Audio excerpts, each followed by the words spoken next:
কি করে বলুন তো? ওদের নামে বাজে বাজে কথা বলে। কি করে বলে? দেখুন, ও আপন মনে ঘুরে বেড়াচ্ছে। ওদের নামে বাজে কথা বলবেন না, কারণ ও শুধু এখন আমার ছেলে না, জানেন, ও কিন্তু এখন অনেকের সঙ্গে যুক্ত। ওর অনেক দাদা দিদি, ওর অনেক কাকিমা জেঠিমা, অনেক দাদু দিদা, এমনকি অনেক বাবা মাও আছে। কারণ অনেকেই রটিকে এখন পুত্র স্নেহ দেখে। ইয়েস, তারা কিন্তু সাবধান। রটির নামে কিন্তু কিছু বলার আগে ভাববেন। রটির কিন্তু অনেক মানুষজন আছে যারা রটিকে নিজের পরিবারের একটা অংশ মনে করে। চল ঘরে আসো। হ্যাঁ, আপনাদের রটিকে কিন্তু কিছু বলার আগে আপনারা ভাববেন।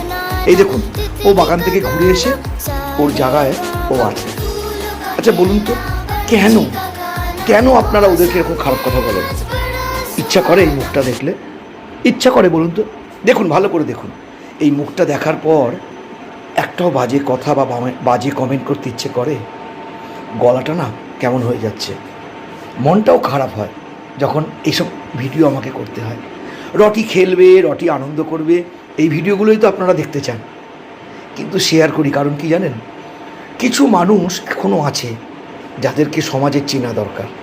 ভালো থাকবেন, সুস্থ থাকবেন, আর ওদেরকে খুব ভালোবাসবেন। কি বলিস? ঠিক আছে।